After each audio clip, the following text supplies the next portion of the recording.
नमस्कार साथियों, शिक्षा शास्त्र की एक और क्लास में आप सभी का स्वागत करता हूं। मेरा नाम है अनिकेत। अगर आप चैनल पर नए हैं तो चैनल को लाइक, सब्सक्राइब, शेयर ज़रूर करें। शिक्षा शास्त्र विषय से अगर आप UG, PG, BEd, MEd, NET JRF या कोई भी ऐसा कोर्स कर रहे हैं जिसमें शिक्षा शास्त्र विषय जुड़ा है, तो चैनल को लाइक, सब्सक्राइब ज़रूर करें क्योंकि इस पे शिक्षा शास्त्र विषय से जुड़ा कोई न कोई टॉपिक रेगुलर अपडेट होता है।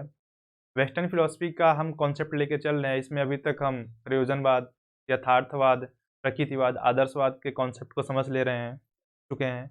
आज उसी सीरीज में हम अस्तित्ववाद की बात करेंगे, यानी एग्जिस्टेंशलिज्म की बात करेंगे, जिसके फाउंडर हमारे सोरेन किरकेगार्ड हैं।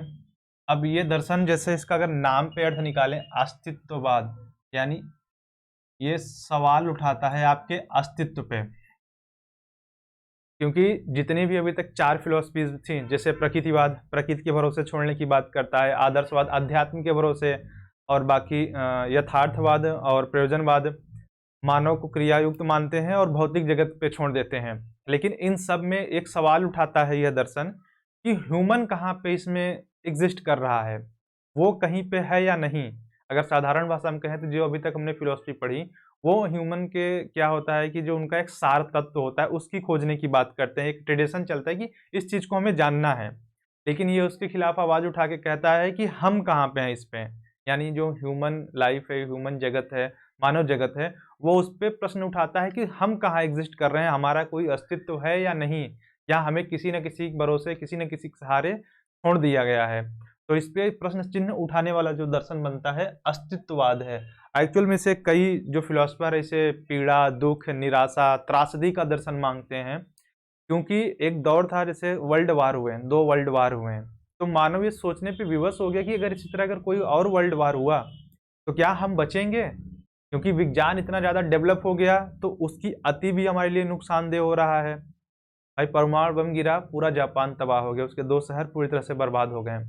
उसी तरह ये सवाल उठाता है कि क्या विज्ञान इस लायक है कि हमारा अस्तित्व उसके सामने बना रहेगा, या हम जैसे प्रकृतिवाद, आदर्शवाद कहता है किसी सुप्रीम पावर के भरोसे अपने आप को छोड़ दें। भाई एक तरफ वो नेचर को मान रहा है, वो स्पिरिचुअलिटी को मान रहा है, तो हम किसके भरोसे अपने अस्तित्व की बात करें? तो सीधे शब्दों में आपके ही अस्तित्व पे ये प्रश्न चिन्ह उठाता है।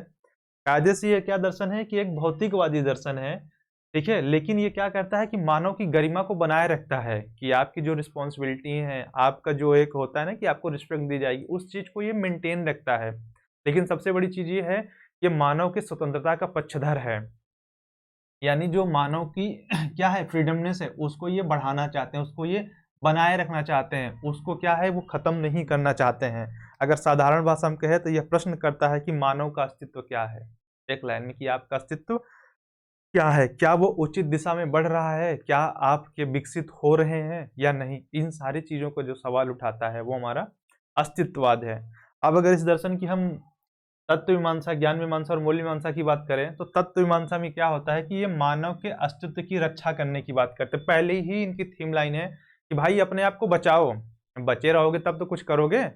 जैसे कुछ आपके ही मित्र या आपके नोन ऐसे होंगे कि जो सबसे पहले अपने बारे में सोचता होगा बंदा कि नहीं, मेरा काम पहले होना चाहिए, या मेरी पेट पूजा होना चाहिए, या कोई चीज़ मिलना चाहिए तो मुझे पहले प्रायोरिटी मुझे देनी चाहिए। तो ये वही चीज़ कहता है कि नहीं, पहले अपने आप को बचाओ।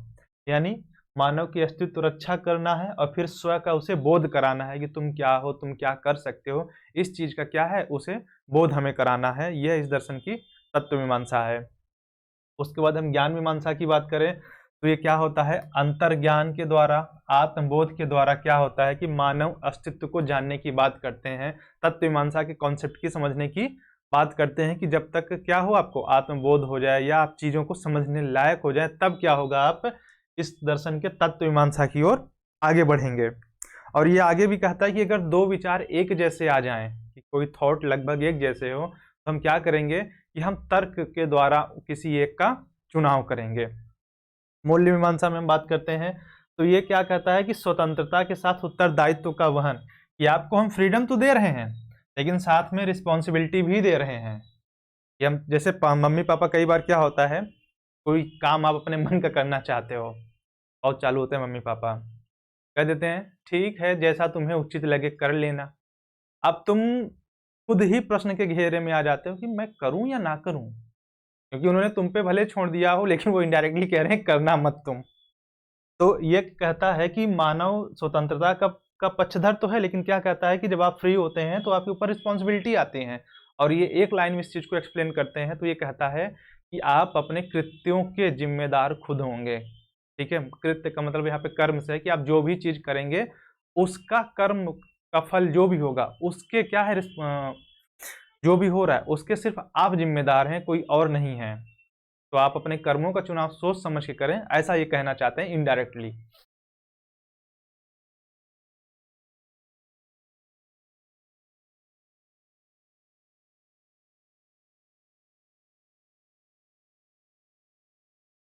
अगर सीधे देखो, मैंने यहाँ पे लिख रखा है कि मानव की प्रकृति स्वतंत्र है, वह अनिर्णीत है, और सबसे बड़ी चीज है कि यह इकलौता दर्शन है जो किसी के साथ समायोजन होने की बात नहीं करता, ना ईश्वर के साथ, ना प्रकृति के साथ, ना विज्ञान के साथ, किसी के साथ नहीं। इवन ये ग्रुप डायनेमिक्स यानी समूह गत्यात्मकता की, समूह की भी बात नहीं करते कि तुम्हें समूह में कुछ सिखाया जाए। तो इसीलिए सीधे सीधे कहते हैं कि आपको किसी के साथ क्या होना, एडजस्ट होने की जरूरत नहीं है, आप जैसे हो वैसे ही बने रहो। और इसमें तत्वमीमांसा में एक कॉन्सेप्ट आता है इनके यहाँ, क्योंकि यहाँ पे जो ग्रुप होता है वो दो ग्रुप है, एक ईश्वरवादी है और एक अनिश्वरवादी है। इसमें बहुत से फिलोसफर ऐसे हैं जो ईश्वर को मानते हैं और बहुत से फिलोसफर हैं जो ईश्वर को नहीं मानते हैं। तो जो अनिश्वरवादी हैं सिर्फ आप उनके नाम याद कर लीजिए, बाकी खुद सारे ईश्वरवादी हैं। अल्बर्ट कामू,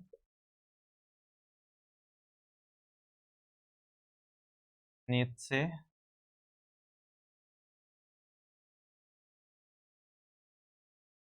या पाल, सात्र, और चौथा हमारे मार्टिन हिडेगर। और यहाँ पे जैसे लिख लो नाम, सोरेन किर्क गार्ड। ठीक है, तो ये जो चारों थे, एक्चुअली ये यहूदियों के जो धर्म थे, जो उनके पादरी, जो भी सिस्टम होता था, तो उसमें इन्होंने बहुत क्या देखा था कि लोगों ने मिसयूज कर रहे थे। जैसे जो चर्च सिस्टम था वो हर चीज क्या था कि लोगों को मिसलीड कर रहे थे। तो इसमें जो था फिलोसफरों का जो ग्रुप था वो दो हिस्सों में बढ़ जाता है। तो एक कहता है कि ईश्वर जैसी कोई ईश्वर नहीं, इन्होंने कुछ कोटेशन तो ऐसे कह दिए कि मैंने ईश्वर की हत्या कर दी है, मैंने ईश्वर को मार डाला है, ईश्वर मिला था मुझे, मैंने खत्म कर दिया उसको। ईश्वर न होके मजाक हो गया इनके यहाँ। खैर वो अलग कॉन्सेप्ट है, लेकिन तो ये जो धड़ा था, अल्बर्ट कामू, नीत्शे, ज्यापाल सात्र और मार्टिन हिडेगर, ये ईश्वर को नहीं मानते थे। इन चारों का नाम याद रख लो बस, बाकी सारे जितने भी नाम आएंगे अस्तित्ववाद दर्शन में, वो सभी ईश्वर को मानने वाले में से आएंगे। और इसमें जो सबसे कठिन दार्शनिक इनका, यानी क्लिष्ट दार्शनिक, जो हार्ड जिसकी फिलोसफी है, कि अंडरस्टैंडेबल नहीं है, वो मार्टिन हिडेगर आता है। मार्टिन हिडेगर की जो फिलोसफी थे, जो दर्शन थे, वो क्लिष्ट है, सबसे क्लिष्ट दर्शन माना जाता है अस्तित्ववाद का। इसने बहुत ही कठोर तरीके से अपने शब्दों का यूज किया है, साधारण भाषा में यही समझ लीजिए। लेकिन इसकी फिलोसफी क्या है, जो बहुत ही अंडरस्टैंडेबल नहीं है, सबको इतनी आसानी से नहीं समझ में आती है। तो ये इनका दो ग्रुप था कि भाई एक ईश्वर को मान रहा था और एक ईश्वर को नहीं मान रहा था। जो ईश्वर को नहीं मान रहे थे वो तो स्वयं कहते हैं कि स्वयं को जानने से, ईश्वर को जानने से अच्छा है कि तुम अपने आप को जान लो, मैंने ईश्वर को ही मार डाला है। अब अगर हम इनके एजुकेशन के कॉन्सेप्ट की बात करें तो ये कहता है कि वैयक्तिकता के आधार पर, यानी आपके इंडिविजुअल डिफरेंस के आधार पर एजुकेशन दी जाए। यानी ये जब ये शिक्षा की बात करेंगे तो क्या ध्यान देंगे, आपके वैयक्तिकता को, जिसको हम इंडिविजुअल डिफरेंस बोलते हैं।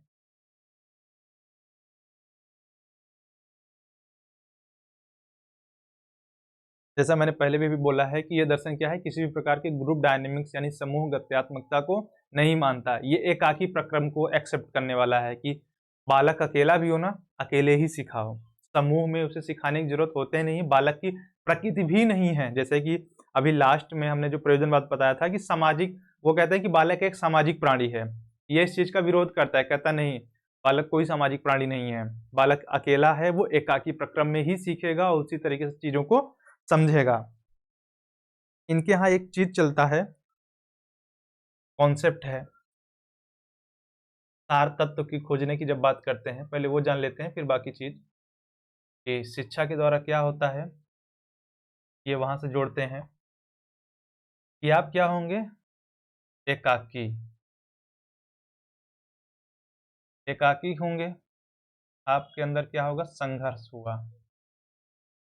संघर्ष से आपको क्या मिलेगा, या तो सुख मिलेगा या तो दुख मिलेगा। और लास्ट में आप अपने बारे में यानी अपने अस्तित्व सार के बारे में खोजेंगे। तो इसका सीरियल ऐसे ही आता है, ये एग्जाम में भी पूछा जाता है कि एकाकी, संघर्ष, सुख दुख और सार। कि आप किसी दिन ऐसा लगा कि आप अकेले हो गए हैं, आपने क्या हुआ, एकाकीपन फील किया, यानी लोनलीनेस जिसको हम बोलते हैं। ठीक है, आप एकाकी हो गए, तो क्या हुआ, आपके मस्तिष्क में द्वंद्व चला, काफी देर तक संघर्ष चला किसी भी बात को लेकर। फिर उसका आपने एक कंक्लूजन निकाला कि जैसे मान लो चलो कि आप अपना लाइफ एक्सपीरियंस ही लेने लगे कि यार मैंने जिंदगी में क्या खोया क्या पाया, ये संघर्ष हुआ आपका। अगर परिणाम संतोषजनक थे तो सुख हुआ, तो आपका जो निष्कर्ष निकला कि हाँ मेरा जीवन सुखमय है। गलती से अगर वो दुखी निकल गया तो आप निष्कर्ष निकालेंगे कि हमारा जीवन बहुत दुखमय है, बहुत ही कष्टमय है। तो ये इसका सीरियल होता है, इस चीज को दिमाग में बैठा लीजिए। एकाकी, संघर्ष, संघर्ष से सुख दुख, और सुख दुख से क्या मिला, हमें सार तत्व मिला। दूसरी चीज शिक्षा पे ये कहते हैं कि किसी भी प्रकार का नियंत्रण नहीं होना चाहिए। भाई वैयक्तिकता के आधार पर शिक्षा होनी चाहिए, लेकिन शिक्षा पे क्या हो, किसी प्रकार का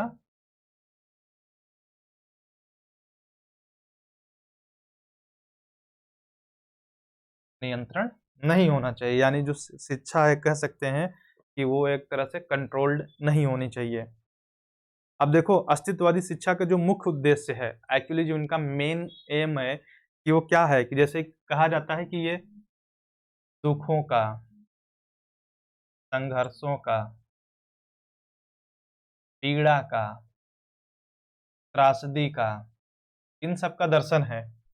क्योंकि ये बाकी दर्शन क्या है ना, कि आपको कहीं न कहीं ऐसी चीजें दिखा देते हैं, भौतिकतावाद में ऐसा ढकेल देते हैं कि आप उसी में फंसे रह जाते हैं। या तो एक कोई दर्शन आपको अध्यात्म की ओर ले जा रहा है, या कोई दर्शन प्रकृति की ओर ले जा रहा है, कोई दर्शन क्या हो रहा है, आपको भौतिकवादी बना दे रहा है। लेकिन ये दर्शन क्या कह रहा है कि नहीं, एक्चुअल में जो ट्रुथ है वो ये है कि मानव की जो किस्मत है, जो उसका लक है, वो ये है कि उसे इस दुख, संघर्ष, पीड़ा, त्रासदी से उसका सामना होना ही होना है।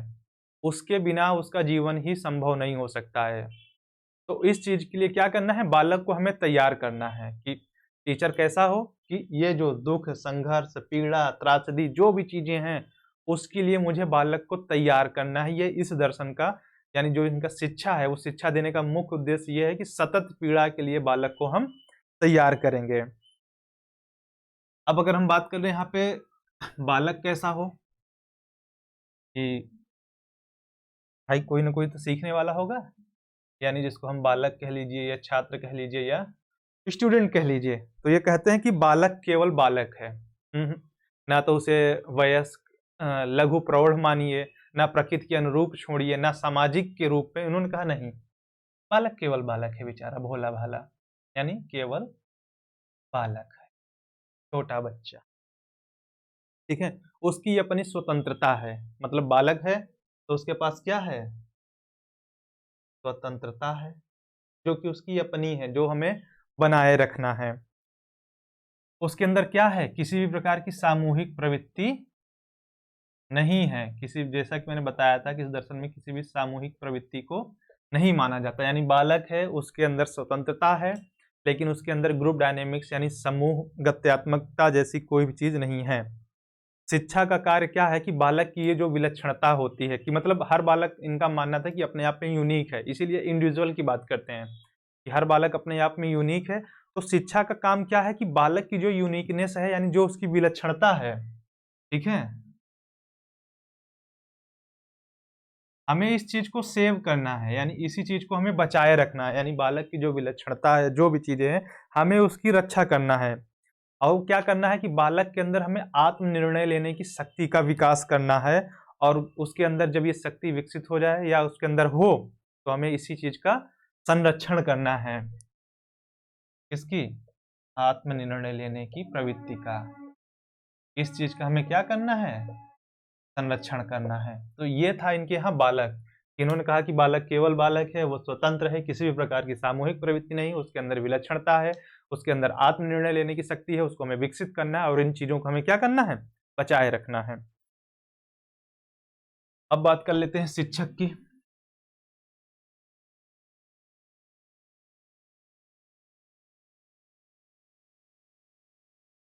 तो जैसे शिक्षा का उद्देश्य यहाँ पे था कि बालक को क्या करना है कि सतत पीड़ा, जो दुख है, संघर्ष है, उसके जो त्रासदी है, उसके लिए तैयार करना है। तो यहाँ पे शिक्षक का ये काम तो है कि भाई उसे इन चीजों के लिए तैयार करना है, लेकिन क्या करना है, शिक्षक का एक काम है कि बालक का जो अस्तित्व है, अस्तित्व का ज्ञान कराना है कि भाई तुम हो क्या, कम से कम ये चीज तो जान लो। दूसरी चीज, शिक्षक ऐसा होगी जो कि फोर्सफुली कुछ नहीं सिखाएगा, यानी यहाँ पे क्योंकि एकाकी प्रक्रम को मानता है, इवन यहाँ तक कहता है कि एक छात्र हो और एक टीचर हो तब भी काम चलेगा, हम दो नहीं रखेंगे, दो बच्चे नहीं करेंगे, क्योंकि ये सामूहिकता का विरोध करते हैं। तो उन्होंने कहा, क्या कहा कि कोई भी चीज हम फोर्सफुली नहीं सिखाएंगे, बालक को हम कोई भी चीज फोर्सफुली नहीं सिखाएंगे। अध्यापक छात्रों में क्या करेगा, निर्णय लेने की शक्ति का विकास करेगा। पूर्व निर्णीत मतलब एक साधारण भाषा में कहा जाए कि उसके अंदर डिसीजन मेकिंग पावर को डेवलप करेगा। लेकिन जैसे हम कई बार क्या होता है ना कि कुछ चीजों से पहले से ही प्रभावित हो जाते हैं, या हम कुछ थॉट पहले ही बना लेते हैं, इन चीजों से बालक को वो मुक्त करेगा। यानी अगर इसको एक बार एक शब्द में कहा जाए तो पूर्वाग्रहों से, ठीक है, बालक को हमें क्या करना है, मुक्त रखना है। ये काम किसका है, शिक्षक का। कि शिक्षक क्या कहेगा कि बालक को किसी भी प्रकार का पूर्वाग्रह ना होने पाए, वो किसी भी प्रकार के पूर्वाग्रह से, यानी पहले से ही जो थॉट बना ले उससे वो घिरने ना पाए। और विषय सामग्री क्या हो कि वो इस तरीके से बच्चे के सामने प्रेजेंट करे कि वो इजी से मतलब आसानी तरीके से उसको सीख ले, किसी भी चीज को हार्ड ना बना दे। भले ही एक बालक है, पर तब भी उसे ध्यान देना होगा कि उसी के अकॉर्डिंग उसे टीचिंग मेथड्स का यूज करना होगा।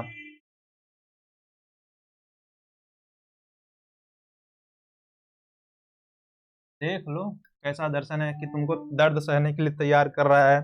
ऐसे ही हमारे देश में एक फिलॉसफी है, जैन दर्शन और बौद्ध दर्शन, जो कि पीड़ा को ही शाश्वत मानते हैं। जैसे जैन बौद्ध दर्शन तो साफ साफ कहता है कि ये संसार क्या है, दुखमय है। अब हम बात कर लेते हैं पाठ्यचर्या में कि भाई इनकी पाठ्यचर्या कैसी होगी। तो ये सीधे सीधे कहते हैं कि वो सभी विषय जिससे उसकी वैयक्तिकता का विकास हो, कि बालक की इंडिविजुअलिटी बनी रहे और वो डेवलप होता रहे, वो सारे विषय को हम क्या कर सकते हैं, रख सकते हैं। जैसे सॉरी, कला, साहित्य, ठीक है, इन सारे विषयों में क्या होता है कि कोई भी एक आर्ट को आप मल्टीपल तरीके से बना सकते हैं। तो क्या होगा कि इससे आपकी यूनिकनेस दिखते है, आपकी इंडिविजुअलिटी बनी रहती, समझ में आ जाता है कि ये आर्ट इनका बनाया हुआ हो। तो उस चीज को क्या है, ऐसे विषयों को रखना है। फिर इसके इन विषयों के बाद प्राकृतिक विषय और सामाजिक विषय की ये बात करते हैं, लेकिन मेन क्या है कि वो विषयों को रखना है जिससे कि क्या हो, उसकी क्या हो, वैयक्तिकता बनी रहे। पहले उन विषयों को रखना है, उसके बाद प्राकृतिक विषय, उसके बाद सामाजिक विषय, सबसे लास्ट में इन्होंने स्थान दिया है। सबसे पहले उन्होंने स्थान दिया है कि भाई बालक जो है वो बना रहे, यानी उसकी इंडिविजुअलिटी ना खतरे में आने पाए। अब शिक्षण विधियों की बात करें तो ये व्यक्तिनिष्ठ शिक्षण विधि की बात करते हैं।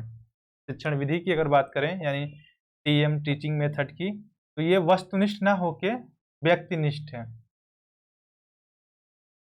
क्योंकि यहाँ पे एक ही शिक्षक और एक छात्र है, तो वस्तुनिष्ठ की ये यूज नहीं करते हैं। ये कहते हैं कि वो बालक है, उसे अनुभव करने दो, और व्यक्तिनिष्ठ विधियों के द्वारा कि हाँ, जैसे स्टोरी टेलिंग ले लो, उसके द्वारा हम बालक को यहाँ पे सिखाएंगे। जिससे क्या होगा कि छात्रों में क्या हो, उसके संवेग जो हैं, उसके इमोशंस हैं, उसके जो भाव हैं, वो मेंटेन रहें। उस चीज़ों को हमें खत्म नहीं करना है।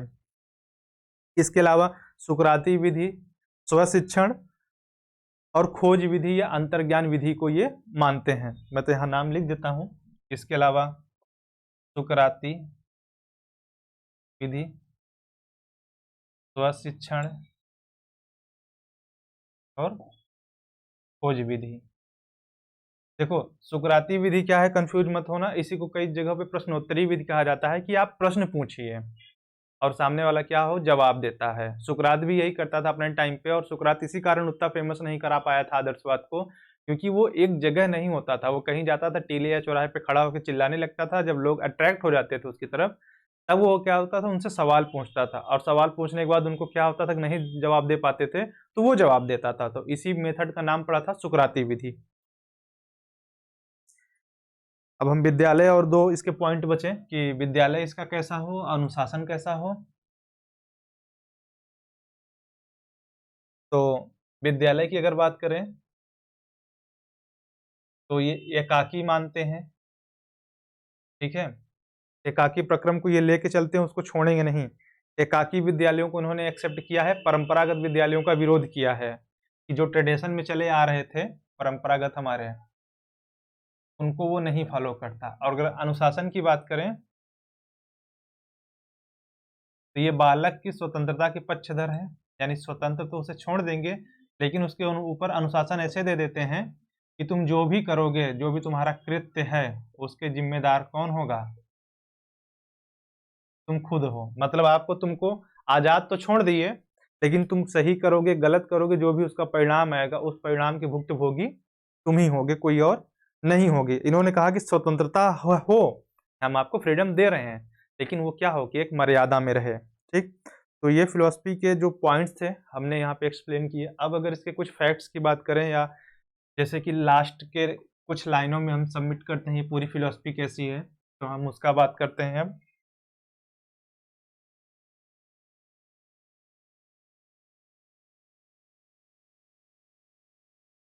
अब सबसे पहले बात करें, भले ये आदर्शवाद जैसा नहीं है या प्रकृतिवाद जैसा नहीं, लेकिन क्या होता है फिर भी ये छात्र क्या होता है, ये अवसर देता है, उनको मौके देता है कि क्या कर सके, अपने अंदर वो सत्यम, शिवम और सुंदरम की अनुभूति कर सके, या उसको इन चीजों को अपने अंदर विकसित कर सके। दूसरी चीज, यह दर्शन क्या होता है कि भावात्मक पक्ष को ज्यादा महत्व देता है।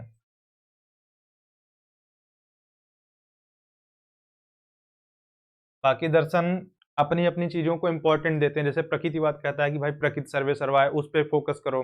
आदर्शवाद आत्मानुभूति की बात करता है, बाकी यथार्थवाद और प्रयोजनवाद भौतिक जगत की बात करते हैं। लेकिन ये कहता है कि नहीं, हमारी जो इमोशंस हैं उनको ज्यादा इंपॉर्टेंस दो।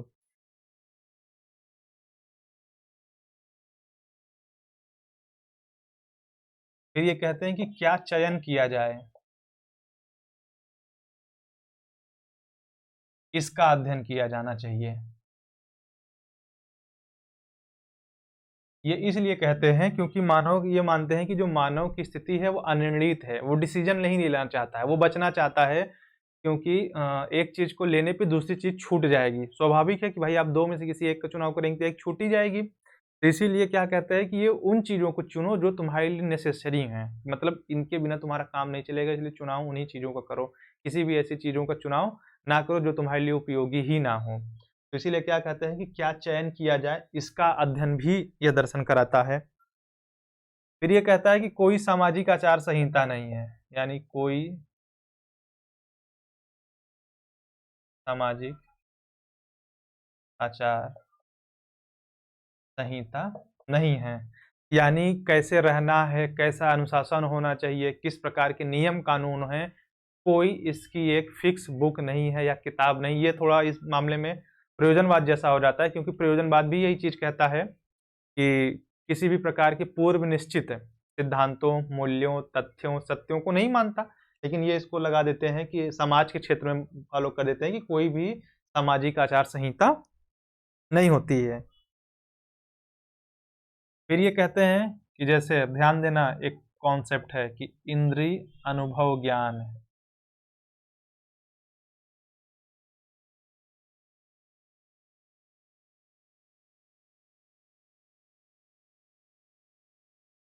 ध्यान दो, यथार्थवाद और प्रकृतिवाद इंद्रियों के ज्ञान को प्रथम द्वार मानते हैं, कि जो हमारी इंद्रियां थी वो ज्ञान का प्रथम द्वार है अध्ययन करने का। लेकिन ये फिलोसफी कहती है कि भाई इंद्रिय अनुभव जो आप सेंस कर रहे हैं वही ज्ञान आपके स्वतंत्र विकास में बाधा दे रही है। यानी जो हम इंद्रियों के द्वारा सीखते हैं उसको ये ना इम्पोर्टेंट देते हैं, यानी इम्पोर्टेंट नहीं देते। उनका मानना है ये चीजें आपके जो फ्री आप डेवलप हो रहे थे उसमें क्या है, बाधा बन रही है।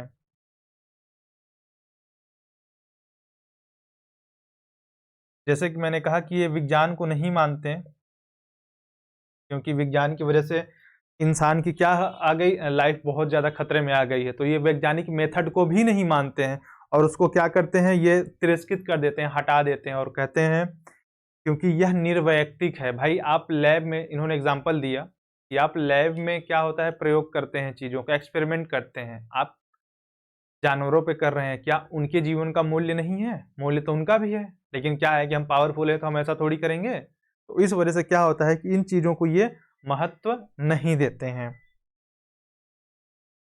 इनका कहना था कि यह क्या है, अमानवीय है।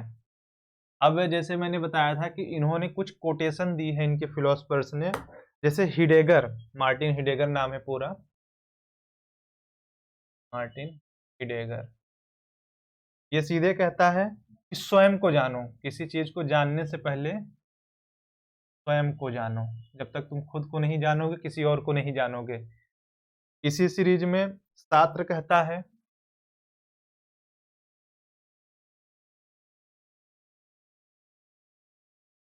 बिना परीक्षण किया हुआ जीवन जीने योग्य नहीं है। मतलब वो जीवन को भी कहता है कि आप परीक्षण करते रहो, अगर वो परीक्षण नहीं कर रहे हैं तो वो जीने लायक नहीं है, ऐसा सात्र कहता है। सात्र का पूरा नाम जयापाल सात्र है।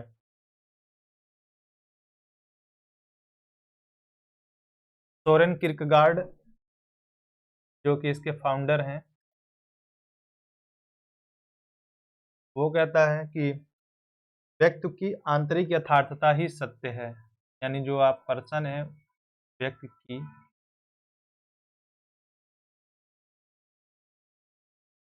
आंतरिक यथार्थता ही सत्य है। कि आप जैसा अंदर से होते हो और समाज के डर से अपने आप को छुपा लेते हो, नहीं यार समाज में बिहेवियर नहीं करना चाहिए, वही क्या कहते हैं, ये चीज मानता है कि आपकी जो अंदर से किसी चीज को सोचते हैं कि वही चीज क्या है, रियल है, वही एक ट्रुथ है। और सबसे बड़ा इसमें एक नाम आता है कि नीत्शे।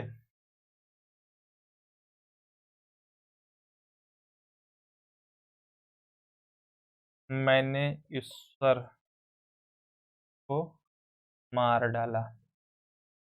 ये कहता है कि मुझे ईश्वर मिला था और मैंने मार दिया। कभी तुम भूत से मिल लो तुम भाग जाओगे। खैर मजाक अपनी जगह, लेकिन इनका जो धड़ा था, दो ग्रुप था, वो ईश्वर और अनिश्वरवाद में बट जाता है। लेकिन नीत्शे क्या है कि चर्च की पूजा पादरियों को देख के जिस तरीके से उनकी हरकतें, मतलब कुछ इसके कटु अनुभव रहे होंगे, जिसके कारण क्या था कि इसने ईश्वर का विरोध किया। इसने यहाँ तक कह डाला कि मैंने ईश्वर की हत्या कर दी है। तो ये अस्तित्ववाद खत्म हुआ।